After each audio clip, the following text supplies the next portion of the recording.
కూడా ప్రభువైన యేసుక్రీస్తు నామములో నా హృదయపూర్వకమైన వందనాలు తెలియజేస్తున్నాను.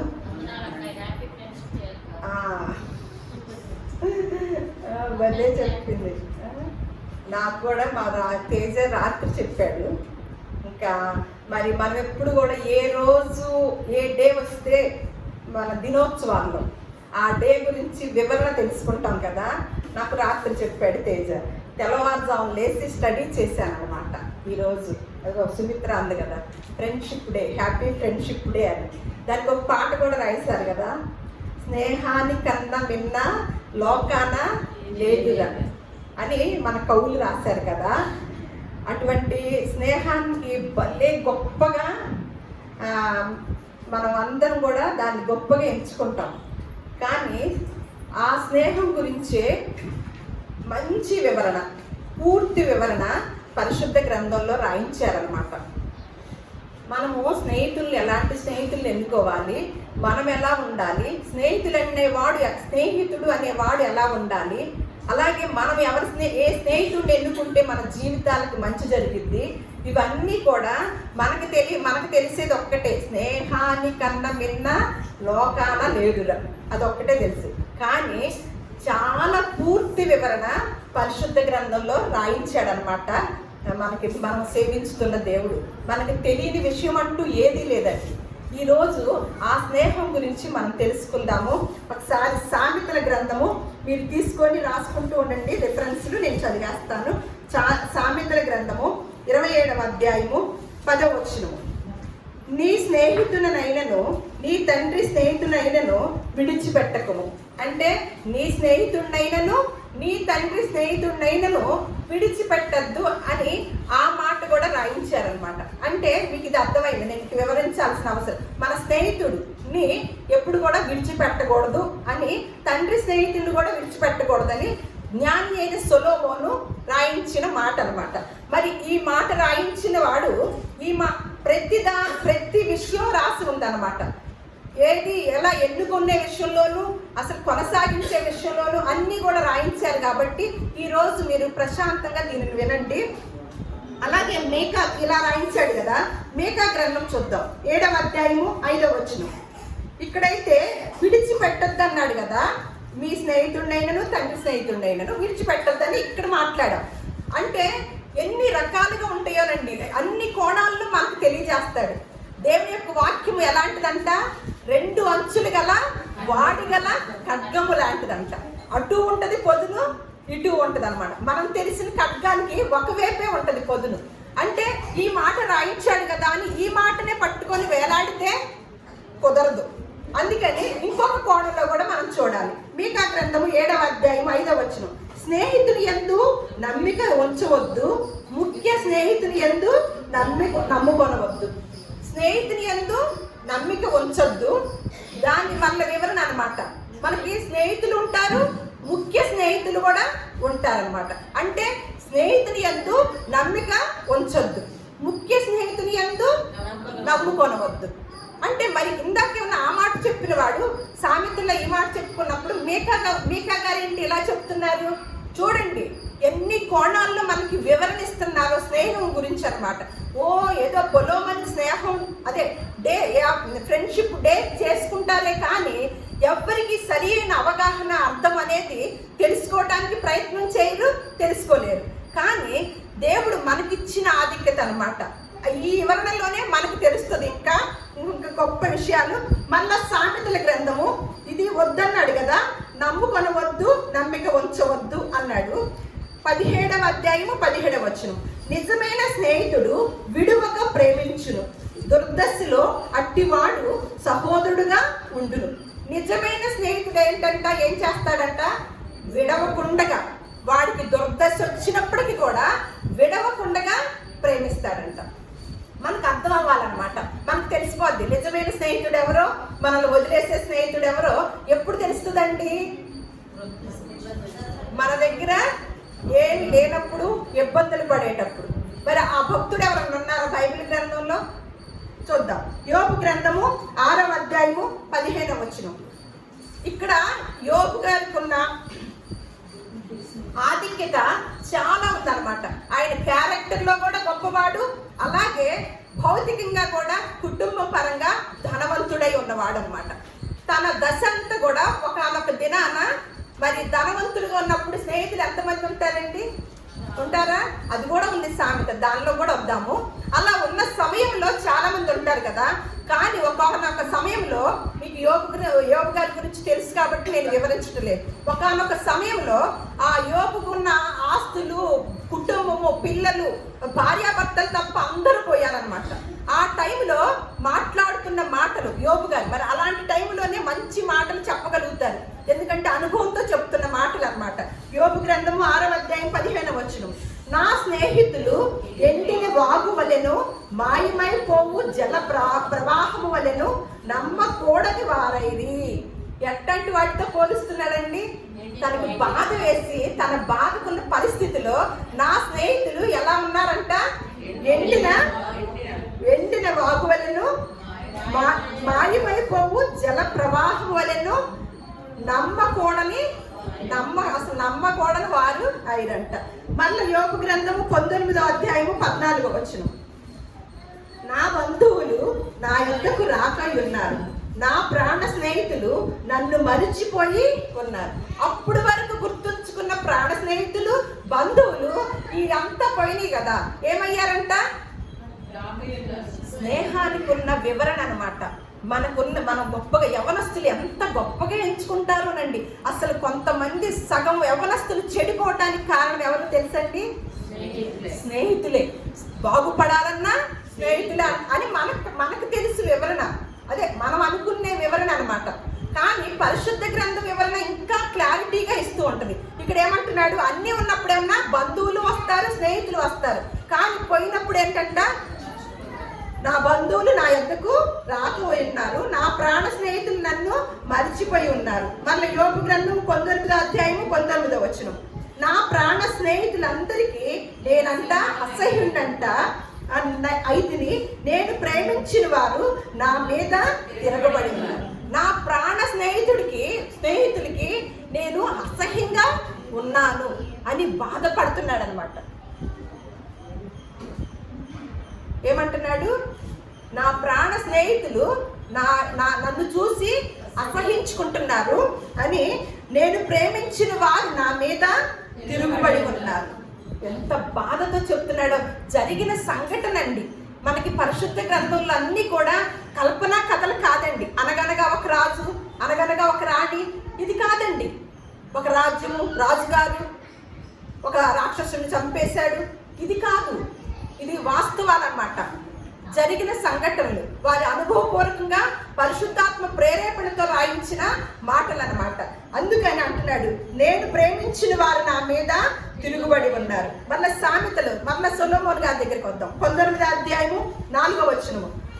ధనము గల వానికి స్నేహితులు అధికముగా ఉందురు, ఆ ధనము గల వాడే దరిద్రుడైతే స్నేహితులను. ధనం ఉన్నప్పుడంట స్నేహితులు ఎంతమంది ఉంటారండి? అధికంగా ఉంటారంట. ఆ ధనవంతుడే దరిద్రుడైతే ఉన్న స్నేహితులందరినీ పోగొట్టుకుంటారు. చూడండి, దేవుడిచ్చిన వివరణ అనమాట. మనం ప్రపంచంలో మనకున్న స్నేహం, మనకున్న పరిధి, మనం ఆ స్నేహం గురించిన ఆలోచనలు చేసిన ఆలోచనలు వాటికి దేవుడిచ్చిన వివరణకి మ్యాచ్ అవుతున్నాయేమో చూడండి. ఇక్కడ ఏమంటున్నాడు? ధనము గలవానికి స్నేహితులు అధికంగా ఉంటారు, ఆ ధనము గలవాడే దరిద్రుడైతే స్నేహితులందరూ. అలాగే సామెతల గ్రంథం 27వ అధ్యాయం 6వ వచనము. మేలును కోరి స్నేహితుడు గాయములు చేయును, పగవాడు లెక్కలేని ముద్దులు పెట్టు. మనకు ఎవరు కావాలండి? మనకు ఎవరు కావాలి? మనకు ఒక ఆయన బాటేసి వెళ్ళిపోయాడు కదా. మనము నేనే మార్గము, సత్యము, జీవమును అన్న ఆయన గుర్తుంచుకోము. ఇంకొక బాటేసి వెళ్ళాడే, ఆయన్ని గుర్తు పెట్టుకుంటాం. మనం మేలు కోరేవారు మనల్ని ఏం చేస్తారంట? మనల్ని గాయాలు చేస్తారంట. మనల్ని ఏంటంటే ఇంకొకళ్ళు పగవాడంట. మనకు పగవాడని మనకు తెలియదు, ఎందుకంటే ముద్దులు పెడతారు కదా. అప్పుడు ఏమవుతుంది? పగవాడంట ఎన్ని ముద్దులు పెడతాడంట? అనేక లెక్కలేనన్ని ముద్దులు పెడతాడంట. ఎవరు పెట్టారండి ముద్దులు? మత్తయి సువార్త తీయండి. మత్తయి సువార్త 26వ అధ్యాయం 48వ వచనం. ఇస్కరియోతు యోధా గురించి అనమాట. నేను ఎవరిని ముద్దు పెట్టుకుందునో అప్పుడు దాకా యేసుక్రీస్తు వార్త తిరిగాడు కదా, వివరణ అనమాట. ఈ సొలొమోను గారు రాసిన దానికి అక్షరాల జరిగిన సంఘటన. మన మేలు కోరే వాళ్ళైతే ఎవరైతే నిన్ను గట్టిగా గదివి మాట్లాడతారో, నువ్వు చేసే తప్పుకి సపోర్ట్ చేయకుండా, దాన్ని క్షమించుకోకుండా గట్టిగా మాట్లాడతారో వారి మాటలు తీసుకోవాలన్నమాట. వాళ్ళు ఎలాంటి వారంట? మన మేలు కోరే వాళ్ళంట. మనం తప్పు చేసినప్పటికీ పర్లేదు లేదమ్మా, పర్లేదులే అంటూ ఉన్నవాళ్ళు మన పగవారంట. మనలో ఒక దెబ్బ కొట్టేవాళ్ళు మన మేలు కోరేవాళ్ళు. మనకేంటి, మనం దెబ్బ కొట్టకూడదు, మంచి చెప్పకూడదు. ఏం చేయాలి? టకామని వెళ్ళి ముద్దు పెట్టుకోవాలి. అదే కదా మనకి ఇష్టము. ప్రతి ఒక్కరికి ఇష్టమైన సంఘటన అదే కదా. ఇక్కడ ఏం చేస్తున్నాడు? నేను ఎవరిని ముద్దు పెట్టుకుందునో, చక్కగా ఆ యేసుక్రీస్తు వారు తిరిగాడు కదా 3.5 సంవత్సరాల పాటు. ఆయనతో పాటు ఎన్ని విషయాలు తెలుసుకొని ఉంటాడండి. కానీ దేనికి అమ్ముడుపోయాడండి? డబ్బులకి అమ్ముడుపోయాడు కదా, నాణ్యాలకి. నమ్మిన గురువు గారినే ఎలా పట్టిస్తున్నాను అని చెప్తున్నాడో చూడండి, ఎలా పట్టించుతానని ప్లాన్ వేశాడో చూడండి. నేను ఎవరిని ముద్దు పెట్టుకుందునో ఆయనే యేసు, ఆయనను పట్టుకొనుడని వారికి గుర్తు చెప్పి వెంటనే అంట యేసు వద్దకు వచ్చి, బోధకుడా నీకు శుభమని చెప్పి ఆయనను ముద్దు పెట్టుకున్నాడంట. మనకి ఎవరు శుభమని చెప్తున్నారు? ఎవరి శుభాన్ని మనం తీసుకుంటున్నాము? ఆ శుభం వెనక అది శుభమా అశుభమా అనేది గమనించాలంటే ఎవరి జ్ఞానం కావాలండి? దైవకమైన జ్ఞానం. ఆ జ్ఞానం కావాలంటే దేవుని యందు భయభక్తులు కలిగి ఉండాలి. వివేకం అనేది ఉంటుందండి. విజ్ఞత, వివేక అనేది పదాలు తెలుసు కదా, అవి తెలుసు. కానీ మనము దానిలోకి వెళ్ళము, తెలుసుకోలేము. అందుకని ఇక్కడ ఈ వ్యక్తి ఏం చేస్తున్నాడు? ఇస్కరియోతు యోధా, ప్రభువా బోధకుడా అని నీకు శుభమని ఎంత ప్లాన్ వేసి ముద్దు పెట్టుకుంటుంటే ఎంత బాధ ఇస్తుందండి. సృష్టికర్త అయిన ఆ దేవుడికి, హృదయాంతరంగంలో ఎరిగిన దేవుడికి ఇస్కరియోతు యోధా హృదయంలో ఏ ఆలోచన ఉందో, ఏ కపటంతో ముద్దు పెట్టుకుంటున్నాడో లోకాలను కలగజేసిన దేవుడికి తెలియదండి. తెలిసి కూడా మౌనిగా ఉన్నాడనమాట. తెలిసి నిజంగా ఆ సంఘటన తలుచుకుంటుంటే ఎంత ఆశ్చర్యం వేస్తుందో. నువ్వు లోకాలను కలగచేసావా? హృదయంలోకి ఆలోచన రాకముందే నీకు తెలుసా? ఆ వ్యక్తి ముద్దు పెట్టుకొని శుభం బోధకుడా అంటే నువ్వేం మాట్లాడకుండా ఉన్నావా నాయన? మాకొక మార్గదర్శకుడిగా చూపించావా? ఇన్ని విషయాలు నేర్పిస్తున్నావా అని నేను కదిలిపోయానమాట. పొద్దున్నే స్టడీ చేస్తాను. ఏమంటున్నారు మళ్ళా అని చెప్తున్నాడు అనమాట. సరే, ఇప్పుడు మనం చేసే స్నేహాల గురించి ఇప్పుడు వరకు కొన్ని వివరణలు విన్నాం. మనం ఎవరితో స్నేహం చేయాలి, మరి అన్ని ఇవ్వకుండా ఉండడు కదా, ఎవరితో చేయకూడదు అనేది కూడా వివరించాడనమాట. యవ్వనస్తులైన బిడ్డలు మీరు తప్పకుండా వినాలి, మీ మనసుని ఇక్కడే ఉంచుకోవాలి. 1 కొరింథీయులకు రాసిన పత్రిక 15వ అధ్యాయము 33వ వచనము 34వ వచనము. మోసపోకిడి, దుష్ట సాంగత్యము మంచి నడవని చెరుపులు, నీతి ప్రవర్తన గలవారై మేల్కొని పాపము చేయుకుడి. దేవుని గురించిన జ్ఞానము కొందరికి లేదు, మీకు సిగ్గు కలుగుటకై ఇట్లు చెప్పుచున్నాను. పౌలు గారు ఏమంటున్నారు? మోసపోకండి. స్నేహాలు చేస్తున్నారా?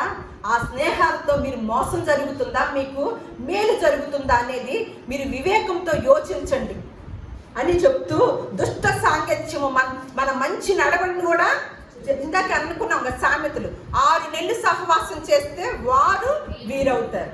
మనం ఎవరితో సహవాసం చేస్తున్నామో ఒక్కసారి గమనించండి. ఒక్కొక్కరు సహవాసం చేస్తూ వారిని దేవుని సన్నిధికి కూడా దూరం చేస్తారు. ఆ మాటలు వింటారు కదా, ఆ మాటలు ఈ మాటలు చెప్పుకుంటారు కదా, వాళ్ళతో స్నేహం చేసేసి ఒక్కొక్కళ్ళు దేవునికి కూడా దూరం అయ్యే పరిస్థితి ఏర్పడుతుంది అన్నమాట. అంటే ఎవరితో సహవాసం చేస్తున్నాం మనం. అందుకని మోసపోకండి. దుష్ట సాంగత్యము మన మంచి నడవడిని కూడా చెరుపుతుంది. కాబట్టి నీతి ప్రవర్తన గలవారే. అబ్రహాము దేవుని నమ్మెను, అది అతనికి నీతిగా ఎంచబడింది. అంటే నీతి ప్రవర్తన అంటే దేవుని నమ్మిన వారై మేల్కొని పాపము చేయుడి. దేవుని గూర్చిన జ్ఞానము కొందరికి లేదు కాబట్టి ఈ మాటను చెప్పవలసి వస్తుంది సిగ్గు తెచ్చుకోవడం కోసం అని చెప్తూ, మరి ఎవరితో స్నేహం చేయాలయ్యా నాయన అని మనం కనుక అడిగితే సామెతల గ్రంథము 13వ అధ్యాయము 20వ వచనము, జ్ఞానుల సహవాసము చేయువాడు జ్ఞానము గలవాడగును, మూర్ఖుల సహవాసము చేయువాడు చెడిపోను. ఎవరు సహవాసం చేయాలంట? మనం వెళ్ళి ఒక మూర్ఖుడైతే మనకి ఇంకొకటి కూడా సామెత ఉంది, జోగి జోగి రాసుకుంటే. ఈ జోగులు ఎవరితో ఉంటారు? ఒక జోగి వెళ్ళి ఇంకో మంచోడితో వస్తాడా? మళ్ళీ జోగిని ఎత్తుక్కుంటాడా? జోగి వెళ్ళి ఎవరిని ఎత్తుక్కుంటాడు? జోగి. అప్పుడు ఏమవుతుంది? ఏమి రాలింది? సామెతలు చెప్పుకున్నాం కదా ఇప్పుడు దాకా, నాకు వచ్చిన గుర్తు అనమాట ఈ సామెత. అందుకని జ్ఞానము ఏంటంటే, జ్ఞానుల సహవాసం చేయవాడు ఏం పొందుకుంటాడు? జ్ఞానాన్నే పొందుకుంటాడు. మూర్ఖుల సహవాసం చేయవాడు చెడిపోతాడు. మళ్ళా 1 యోహాను పత్రిక 1వ అధ్యాయము 3వ వచనం, ఇక్కడ ఎవరితో చేయమంటున్నాడు? మళ్ళీ ఇక్కడ కూడా పౌలు గారు రాస్తున్నారు పత్రికలు, 3 పత్రికలు రాశారు కదా.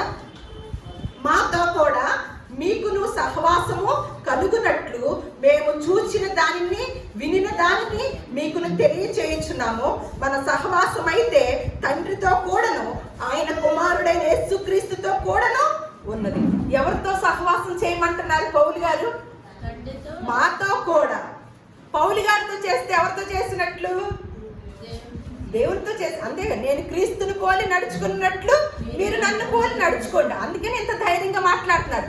మాతో సహవాసం చేయండి అని చెప్తున్నాడు అనమాట. ఏంటి? మాతో కూడా మీకును సహవాసం కలుగునట్లు మేము చూచిన దానిని వినిన దానిని మీకును తెలియచేస్తున్నాము. మన సహవాసం అయితే తండ్రితో కూడాను ఆయన కుమారుడైన యేసుక్రీస్తుతో కూడాను ఏంటంట ఉన్నది. మరి ఎవరితో చేయకూడదండి? ఇంకెవరితో చేయకూడదు? ఇంకా ఎవరితో చేయకూడదు? ఎంత వివరణ! అసలు వివరణ చూస్తుంటేనండి నాకు టైం అంతా ఇవాళ చాలలేదు. తెల్లవారుజామున 5:30కి ఏం సరిపోతుంది నాకు? పని చేసుకోవటం, కుర్చీలు వేయటం, ఇవన్నీ కూడా చేస్తున్నాం కదా, ఎలా సరిపోతుంది? ఇన్ని మాటలు ఉన్నాయా స్నేహం గురించి? మేమైతే ఏదో ఈ లోకాన స్నేహమే లేదు మిన్న అని చెప్పుకుంటాం, కానీ ఎంత వివరణ ఉందా నాయనా అని నాకు ఎంత ఆశ్చర్యం వేసిందో. ఇక్కడ చూడండి, యాకోబు రాసిన పత్రిక 4వ అధ్యాయము 4వ వచనం, ఎవరితో చేయకూడదు? వ్యభిచారిణులారా, ఈ లోక స్నేహము దేవునితో వైరమని మీరు ఎరుగురా? కాబట్టి ఎవడు ఈ లోకముతో స్నేహము చేయకూడనో వాడు దేవునికి అమ్మ బాబోయ్, దేవుడికే శత్రువైతే ఏం సాధిస్తామండి? దేవుని సన్నిధిని వదిలి మనం ఏమి సాధించలేమండి. దేవునికి దూరం అయ్యి మన కుటుంబాలను అస్సలు కట్టుకోలేము.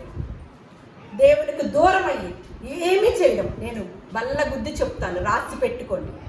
దేవుడితో అనుసంధానం అయితే ఏమైనా చేయగలుగుతాం, కానీ దేవునికి దూరం అయితే ఒక్కరోజు దూరమైనా ఏమీ చేయలేం. నీ సన్నిధానంలో ఒక్క దినము గడుపుట 1000 దినాల కన్నా శ్రేష్టం. అంటే ఒక్క దినం మిస్ చేసుకుంటే ఎన్ని దినాలు మిస్ అవుతున్నాము? ఎన్ని దినాలు మిస్ అయ్యామో లెక్క పెట్టుకోండి మీరంతా. దేవునితో సహవాసం చేయకుండా ఎన్ని దినాలు మనం మిస్ అవుతున్నామో లెక్క పెట్టుకోండి. దేవుని ఈ పరిశుద్ధ గ్రంథము, యేసుక్రీస్తు వారి భక్తి, క్రైస్తవ్యం అంటే ఆషామాషి కాదండి, కాదు, అంతే. ఇంకోటి చూద్దాం, యాకోబు రాసిన పత్రిక. మనకు కూడా దేవుడు కొంతమంది మనుషులకి స్నేహితుడిగా ఉన్నాడు. దేవుడే స్నేహితుడైతే ఎంత బాగుంటుందండి? దేవుడే స్నేహితుడైతే అబ్బా మనుషులతో మాకు పని లేదండి, దేవుడే స్నేహితుడు అవ్వాలనుకుంటాం కదా. కానీ మనుషులతో కూడా ఉంది. ఎందుకంటే యేసుక్రీస్తు వారు చిన్ననాడు మనుషుల దయందును దేవుని దయందును వద్దు, మాకు ఈ మనుషులతో పని లేదండి అనకూడదు. మళ్ళా దేవుడు స్నేహితుడు అవ్వాలంటే మనుషులతో కూడా కనెక్ట్ అయి ఉండాలి. ఎప్పుడైతే ఆ మనిషి మనం లేదన్న అన్నప్పుడు మనం ఏమనుకోకుండా ఉంటేనే దేవుడు మనకు స్నేహితుడు అవుతాడనమాట. అంతేగాని మాకు మనుషులతో పని లేదు కానీ దేవుడు ఉంటే చాలంటే మళ్ళీ ఆ విధానం వేరు. ఇక్కడ కొంతమంది వ్యక్తులకి దేవుడే స్నేహితుడయ్యాడు. ఒకసారి యాకోబు పత్రిక 2వ అధ్యాయము 23వ వచనం,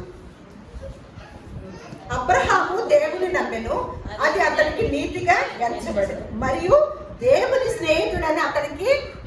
అబ్బా, ఈ పేరు ఎవరికి ఉంటుందండి?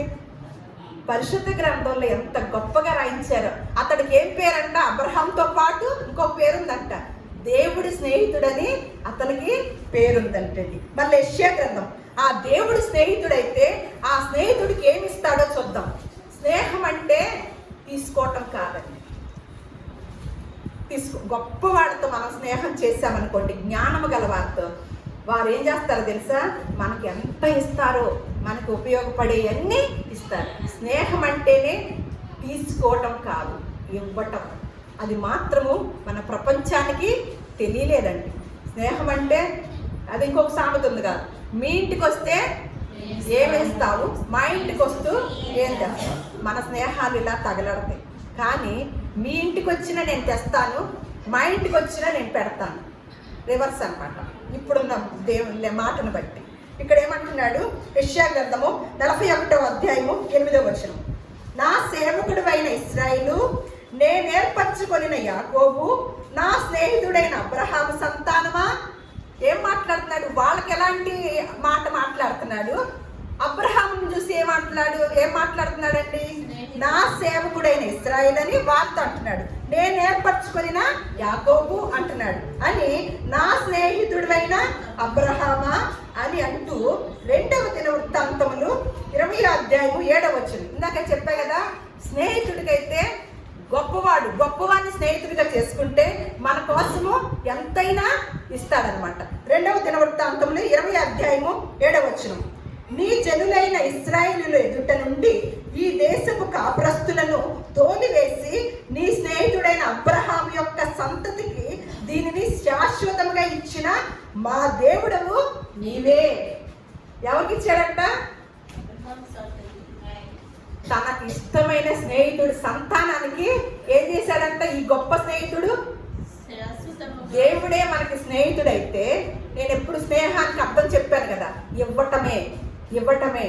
క్రొత్త అర్థాన్ని రాసుకోండి. ఇక్కడ ఏమంటున్నాడు? వారిని తోలివేసి ఎవరికి ఇస్తున్నాడంట? ఈ దేశపు కాపురస్తులను తోలివేసి నీ స్నేహితుడు. మళ్ళీ ఆ పేరు రాయిపోతే ఏముందండి? రాస్తారు అంతే. అర్థాన్ని మనం తెలుసుకోవాలి కదా. నీ స్నేహితుడైన అబ్రహాము యొక్క సంతతికి దీనిని శాశ్వతముగా ఇచ్చిన మా దేవుడవు నీవే అని చెప్పాడు అనమాట. ఇంకొక మాట చూద్దాం. ఆదికాండము, మళ్ళా మనకి దేవుడి స్నేహితుడైతే జరగబోయేవి కూడా చెప్తాడండి. నిజంగా స్నేహితుడు అవ్వాలి మనం, ఆయన్ని మెప్పించాలి. మెప్పించినప్పుడు ఏం చేస్తాడు? మరి స్నేహితులు అంటే మనసులో మాటలు కూడా చెప్పుకుంటారు, అది తెలుసా మనకి. ముఖ్య స్నేహితులకి ఏం చెప్తారండి? ఇంట్లో వాళ్ళకి కూడా చెప్పరు. ఎవరికి చెప్తారు? మన లోపల ఉన్న బాధని, సంతోషాన్ని ఎవరితో పంచుకుంటారండి? ఎవరితో పంచుకుంటారు అమ్మా? కదా, మనం వెళ్ళి వాళ్ళతో పంచుకుంటాము, వాళ్ళు కూడా ఒక్కొక్కసారి మనతో చెబుతారు. ఒకసారి తేడా వచ్చింది ఇద్దరికి, మనం వెళ్ళి ఏం చెబుతారు? వాళ్ళు మంచి మాటలు, మనం చెప్పుకున్న బాధలన్నీ అందరికీ టామ్. ఇట్లా ఉంటుంది మన స్నేహాలు.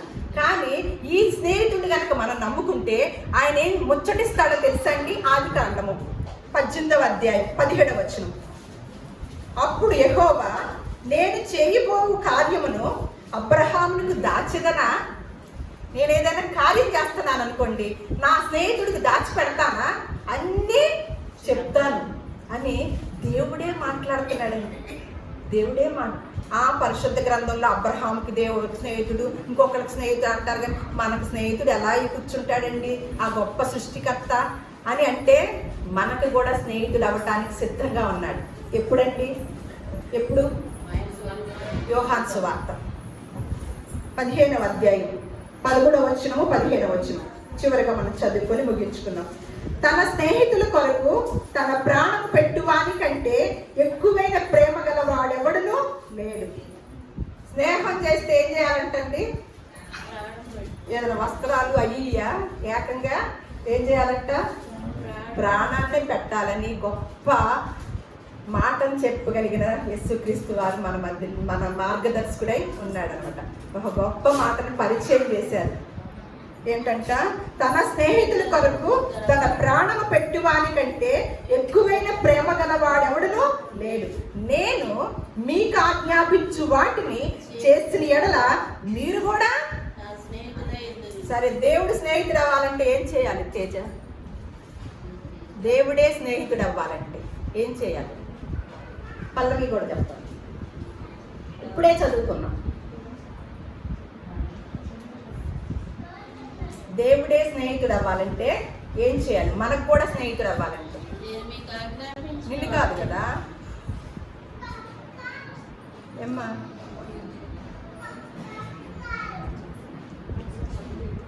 ఒక చిన్న టెస్ట్ అన్నమాట. అంటే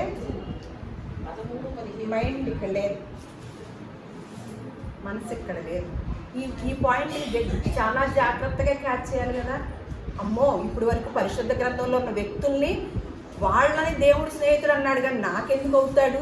అమ్మ, ఇప్పుడు ఏదో పాయింట్ చెప్పబోతున్నారు, దేవుడు మనకు కూడా స్నేహితుడు అవుతాడంట, ఏంటో అని చెవులు విక్కించుకోవాలా? ఏం చేశారు? నేను మీకు ఆజ్ఞాపించు వాటిని చేసిన ఎడల మీరు కూడా నా స్నేహితులే ఉందురు. దాసుడు తన యజమానుడు చేయు దానిని ఎరుగుడ గనుక ఇక మిమ్మును దాసులని పిలవక. ఎంత ఉపమానం చెప్తున్నాడో చూడండి. పనివాడికి మనం ఏమైనా చెప్తామా ఇంట్లో విషయాలు? దాసుడికి ఏమైనా చెప్తామా? యజమానులైన మనం ఇక నుంచి మీరు దాసులు కాదు, ఎవరంట? స్నేహితులంట. అంటే మన దృష్టిలో, మన కోణంలో చెప్తున్నాడు అనమాట. మనమైతే మన లోపల ఉన్నవన్నీ తల్లిదండ్రులకు చెప్పుకోం కదా, అది బాగా తెలుసు కదా. అందుకని మీ కోణంలోనే యేసుక్రీస్తు వారు చెప్తున్నారు. ఏమని? దాసులైతే దాసుడు తన యజమానుడు చేయు దానిని ఎరుగుడ గనుక ఇక మిమ్మును దాసులని పిలవక స్నేహితులని పిలుచుచున్నాను. ఎందుకనగా నేను నా తండ్రి వలన వినిన సంగతులన్నిటినీ మీకు తెలియచేసిదినా చేస్తానంటున్నాడా? నిజంగా మీకు తెలియజేశాడా? మీ అందరికీ తెలియజేశాడా? తెలుసుకున్నావా మరి? చూడండి, అంటే తెలియచేసేసాడంట. ఎప్పుడు ఇవన్నీ తెలుస్తాయి? ఆయనకి స్నేహితుడు అవ్వాలి. ఆయనకి స్నేహితుడు అయినప్పుడేగా అన్ని విషయాలు తెలుస్తాయి. ఆయనకి స్నేహితుడు అవ్వాలంటే ఏం చేయాలి? ఏం చేయాలి? ఆజ్ఞలన్నీ పాటించాలి. అప్పుడు ఎవరికి స్నేహితుడు అవుతాం? దేవుడు. అప్పుడు మనకు అన్ని ఏ విషయాలు తెలియజేస్తాడు? అలనాడు అబ్రహాంకి తెలిసిన విషయాలన్నీ కూడా మనకి తెలియజేస్తాడు. అటువంటి స్నేహాన్ని ఎవరిని స్నేహితులుగా ఉంచుకోవాలో, ఎవరిని స్నేహితులుగా ఉంచకూడదో, అలాగే ఎవరిని మనం స్నేహితుడిగా ఎంచుకోవాలో అన్నీ కూడా సమస్తము చెప్పిన ఈ యొక్క పరిశుద్ధ గ్రంథంలో ఉన్న వివరణ ప్రపంచంలో ఏ గ్రంథం కూడా ఇవ్వలేదండి. అంత వివరణ. ఇంకా చాలా విషయాలు ఉన్నాయి. మన సందర్భాన్ని బట్టి కొన్ని మాటలు మనము నేర్చుకోవడానికి అవకాశం ఇచ్చాడు. ఇది మొదలుకొని మీరు ఎటువంటి స్నేహితుల్ని ఎంచుకుంటున్నారు, ఏ స్నేహితుడు మిమ్మల్ని ఎవరు మీకు స్నేహితుడిగా అనుకుంటున్నారు అనేది మనం ఒక ఇంత ఆలోచించుకోవాలన్నమాట. ఎందుకంటే అంత వివరణ కూడా మన ముందు ఉంచారు. దుష్ట సాంగత్యము మంచి నడవని చేర్చు, మీకు సిగ్గు రావాలని చెప్తున్నాను. స్నేహం అంటే ఇవ్వటమే, తీసుకోవటం కాదు. దేవుడి ఈ మాటల్ని మన హృదయాల్లో ఫలింప చేయనుగాక. దేవుడు మిమ్మల్ని అందరిని కూడా జ్ఞాన వివేకములతో నింపునుగాక.